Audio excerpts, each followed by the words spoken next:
वजीर आजम शहबाज शरीफ का कहना है कि हालिया वाकयात के बाद सब्र का पैमाना लबरेज हो गया है। पाकिस्तान के मुंह तोड़ जवाब के बाद अफगानिस्तान की दरख्वास्त पर 48 घंटों की सीज फायर की गई है। काबीना से खिताब में उन्होंने वाज़ेह किया कि अगर तालिबान ने सीज फायर को वक्त हासिल करने के लिए इस्तेमाल किया तो कबूल नहीं किया जाएगा।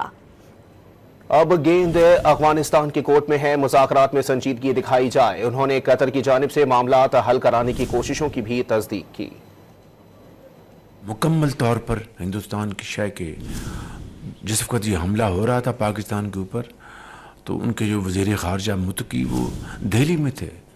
ये सब बात आपने उसकी तस्वीर भी देखी हैं टेलीविज़न पर, अखबारों में। तो हमें पर मजबूरन ये जवाब और भरपूर अफवाज पाकिस्तान को जवाब देना पड़ा जो हमने दिया है। उसके बाद उन्होंने कहा कि हम सीज़ फायर चाहते हैं, उन्होंने दरख्वास्त की।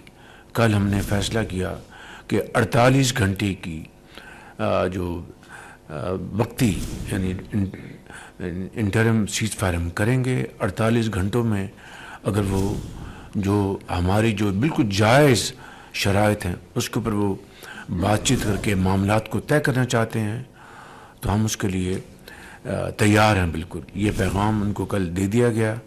अब the ball is in their court. अब उन्होंने अगर वाकई वो संजीदा हैं, वाकई वो सिंसेयर हैं, तो मैं समझता हूँ कि वो उनको पर अपनी जो सीज़ फायर के लिए जो उन्होंने दरख्वास्त की है अब वो बात आगे बढ़ाएं। इसमें हमारे जो दोस्त ममालिक हैं, ख़ास तौर पे कतर, वो इस मामले में बड़ी संजीदगी के साथ और बड़ी दिल की गहराई के साथ वो इस मामले को तय कराने के लिए वो काविशें कर रहे हैं।